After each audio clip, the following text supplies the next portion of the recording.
Assalamualaikum warahmatullahi wabarakatuh. Sahabat Mumtana, sebelum menyimak kisah cerita hari ini, saya sarankan untuk menulis sholawat kepada Nabi di kolom komentar. Semoga sholawat kita menjadi penolong kita kelak di padang mahsyar. Kami doakan semoga kalian mendapatkan rezeki yang barokah dan diberi kemudahan oleh Allah Subhanahu wa Ta'ala dalam menjalani kehidupan sehari-hari. Sejarah Bani Israel bermula dari sosok agung yang tercatat dalam garis kenabian, Nabi Yakub alaihi salam, putra dari Ishak dan cucu dari Nabi Ibrahim. Ia diberi gelar Israel, yang berarti hamba Allah dalam bahasa Ibrani. Dari keturunannya lahirlah 12 suku besar, yang kemudian dikenal sebagai Bani Israel. Setiap suku berasal dari salah satu putranya, dan dari merekalah berkembang komunitas yang kelak mengalami berbagai fase dramatis dalam sejarah umat manusia. Di antara ke-12 putra Yakub, Yusuf alaihi salam adalah yang paling dikasihi.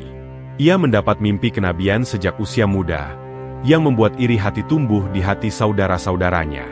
Dalam kebencian yang membara, mereka membuang Yusuf ke dalam sumur dan berdusta kepada ayah mereka, mengatakan bahwa ia telah diterkam serigala. Yusuf kemudian ditemukan dan dijual sebagai budak ke Mesir.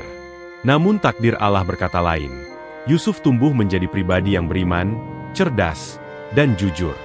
Berkat kemampuannya menafsirkan mimpi dan kebijaksanaan dalam menghadapi ujian, ia diangkat menjadi pejabat tinggi kerajaan Mesir. Kelaparan yang melanda tanah Kanaan membawa saudara-saudaranya datang ke Mesir untuk mencari makanan.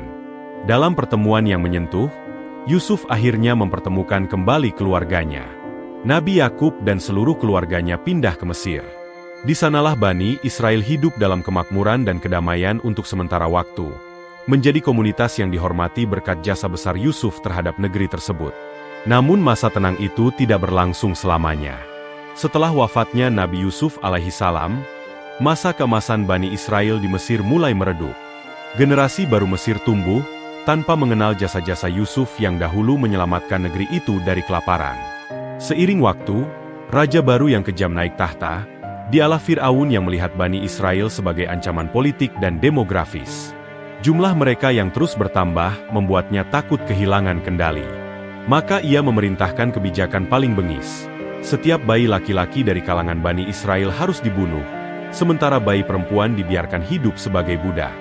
Dalam suasana yang mencekam itu, lahirlah seorang bayi laki-laki yang kelak mengguncang kekuasaan Fir'aun, Musa alaihi salam. Ibunya, atas ilham dari Allah, meletakkannya dalam sebuah peti dan menghanyutkannya ke sungai Nil.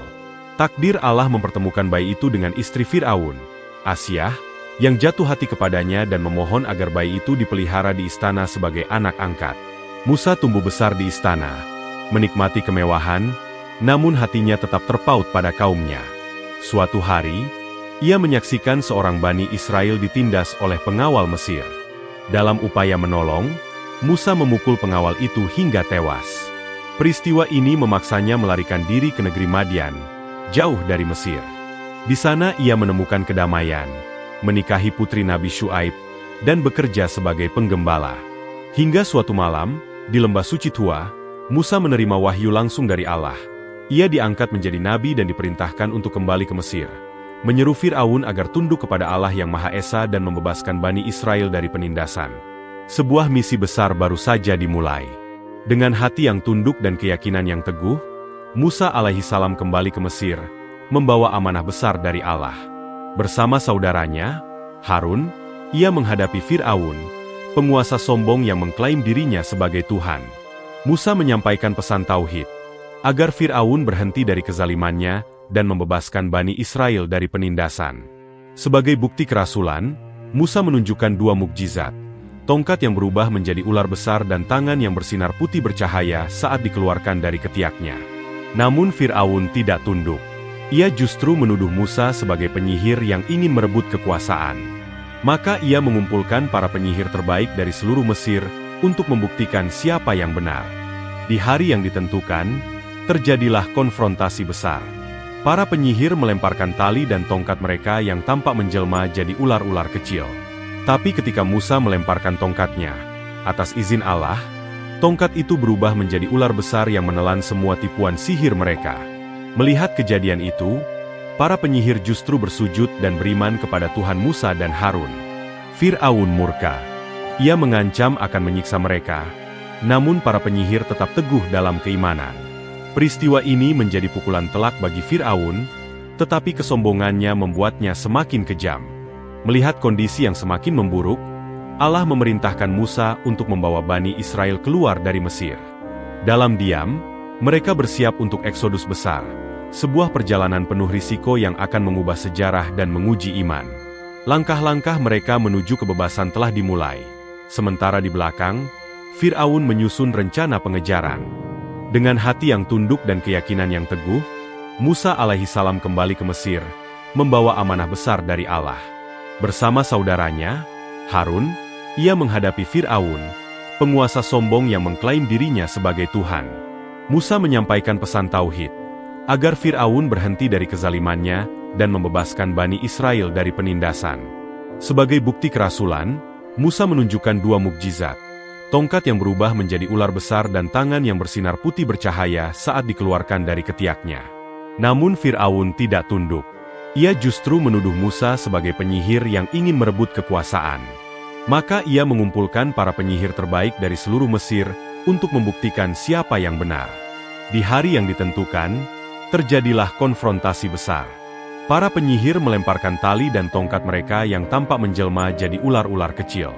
Tapi ketika Musa melemparkan tongkatnya, atas izin Allah, tongkat itu berubah menjadi ular besar yang menelan semua tipuan sihir mereka. Melihat kejadian itu, para penyihir justru bersujud dan beriman kepada Tuhan Musa dan Harun. Fir'aun murka. Ia mengancam akan menyiksa mereka, namun para penyihir tetap teguh dalam keimanan. Peristiwa ini menjadi pukulan telak bagi Fir'aun, tetapi kesombongannya membuatnya semakin kejam. Melihat kondisi yang semakin memburuk, Allah memerintahkan Musa untuk membawa Bani Israel keluar dari Mesir. Dalam diam, mereka bersiap untuk eksodus besar, sebuah perjalanan penuh risiko yang akan mengubah sejarah dan menguji iman. Langkah-langkah mereka menuju kebebasan telah dimulai. Sementara di belakang, Fir'aun menyusun rencana pengejaran. Malam gelap menjadi saksi langkah-langkah diam Bani Israel meninggalkan Mesir. Dipimpin oleh Nabi Musa alaihissalam, mereka bergerak cepat menuju arah timur. Namun tak lama berselang, Fir'aun menyadari kepergian mereka dan segera memimpin pasukan besar untuk mengejar. Dalam waktu singkat, Musa dan pengikutnya terjebak di antara Laut Merah dan pasukan Fir'aun yang mendekat dari belakang. Ketakutan melanda Bani Israel. Mereka berkata, "Kita pasti akan tertangkap." Namun Musa dengan tenang menjawab, "Sekali-kali tidak. Sesungguhnya Tuhanku bersamaku, Dia akan memberi petunjuk." Maka, atas perintah Allah, Musa memukulkan tongkatnya ke laut. Seketika laut terbelah, membentuk jalan kering yang luas di tengah-tengah air yang tinggi menjulang seperti gunung. Bani Israel pun menyeberang dengan aman, menyaksikan keajaiban luar biasa itu dengan mata kepala mereka sendiri. Fir'aun dan tentaranya ikut mengejar ke dalam belahan laut itu. Namun begitu Musa dan kaumnya selamat di seberang, laut kembali menyatu. Fir'aun tenggelam dalam derasnya gelombang, dan di saat-saat terakhir hidupnya ia mengakui keimanan. Namun pengakuan itu datang terlambat. Allah berfirman bahwa jasadnya akan diselamatkan agar menjadi pelajaran bagi generasi sesudahnya. Meski telah menyaksikan mukjizat besar, keimanan Bani Israel masih rapuh. Ketika Musa naik ke Gunung Tur selama 40 hari untuk menerima wahyu, mereka tergoda oleh bujukan Samiri. Dengan emas yang dikumpulkan dari mereka, Samiri membuat patung anak sapi yang bersuara.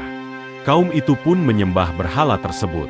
Ketika Musa kembali dan melihat kemurtadan itu, ia murka. Ia melemparkan lembaran wahyu dan menegur Harun yang ditinggal memimpin. Kemurkaan Allah pun turun.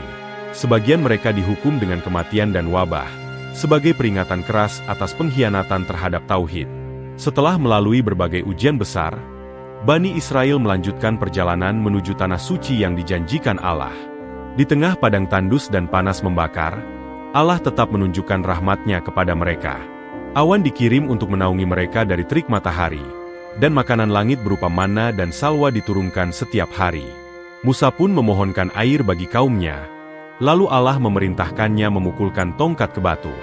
Seketika, keluar 12 mata air yang masing-masing cukup bagi satu suku. Semua ini adalah nikmat luar biasa yang seharusnya menumbuhkan syukur dan ketundukan. Namun, hati Bani Israel kembali memberontak. Mereka merasa bosan dengan makanan surgawi, lalu berkata, "Wahai Musa, kami tidak tahan hanya dengan satu jenis makanan. Mohonkanlah kepada Tuhanmu agar mengeluarkan bagi kami hasil bumi seperti mentimun, bawang putih, kacang, dan bawang merah." Musa mengecam keluhan mereka, karena mereka menggantikan yang lebih baik dengan yang rendah. Namun pembangkangan mereka tak berhenti di situ. Ketika mereka telah dekat dengan tanah suci, Musa memerintahkan mereka untuk memasuki kota itu dengan iman dan keberanian. Tetapi mereka menolak karena takut menghadapi kaum yang kuat di dalamnya. Mereka berkata dengan nada sinis, "Wahai Musa, pergilah engkau bersama Tuhanmu dan berperanglah. Kami akan duduk menunggu di sini." Ucapan ini menjadi puncak dari pembangkangan mereka. Maka Allah menghukum mereka dengan kebingungan di padang pasir Tih selama 40 tahun. Mereka terus berputar-putar tanpa arah. Tidak diizinkan memasuki tanah suci hingga generasi yang keras kepala dan durhaka itu musnah. Selama pengembaraan panjang itu, generasi baru tumbuh, yang tidak mengenal Mesir, tidak terikat dengan warisan perbudakan, dan siap menerima tugas kenabian dan jihad. Sebuah generasi yang lahir dari kesabaran dan pembinaan di tengah ujian. Kisah Bani Israel tidak berakhir di padang Tih. Setelah generasi lama dilenyapkan, generasi baru yang lebih tangguh muncul, dan akhirnya masuk ke tanah suci di bawah kepemimpinan Nabi Yusha bin Nun. Namun, sejarah panjang mereka tetap diwarnai ironi. Kaum yang begitu banyak menerima nikmat Allah, justru berulang kali melanggar perintahnya. Mereka diberi kitab Taurat, diberi kenabian, dan berbagai mukjizat, tetapi tetap saja menyombongkan diri. Sebagian mereka bahkan membunuh nabi-nabi yang diutus kepada mereka, karena menyampaikan kebenaran yang tak mereka sukai. Allah berfirman bahwa Bani Israel telah diberi kelebihan dibandingkan umat-umat lain pada zamannya. Namun keistimewaan itu dibalas dengan pengingkaran. Mereka mengubah isi kitab, menyembunyikan kebenaran, dan memperjualbelikan agama demi keuntungan dunia. Bahkan setelah semua nikmat dan peringatan, sebagian dari mereka masih mengingkari hari akhir, menyekutukan Allah, dan berlaku zalim terhadap manusia lain. Sejarah mereka diabadikan dalam Al-Quran bukan untuk mencela semata, tetapi sebagai pelajaran besar bagi umat Islam. Umat Muhammad diingatkan agar tidak terjerumus pada kesalahan serupa, yaitu memiliki ilmu tanpa amal, kekuasaan tanpa keadilan, dan kenikmatan tanpa rasa syukur. Bani Israel adalah cermin, agar kita tidak jatuh ke dalam kubangan yang sama. Kini, sebagian keturunan mereka memang menjelma menjadi kekuatan dunia. Namun banyak dari mereka masih mewarisi sifat sombong, rakus, dan kejam. Mereka membangun kekuasaan di atas penderitaan, bahkan tak segan menindas bangsa lain demi kepentingannya. Tapi sebagaimana dahulu, kesombongan akan selalu berakhir dengan kehinaan jika tidak dibarengi keimanan dan ketaatan. Maka bagi umat Islam, kisah Bani Israel adalah peringatan abadi, bahwa kemuliaan sejati hanya dimiliki oleh mereka yang taat kepada Allah, bukan oleh mereka yang diberi nikmat lalu kufur.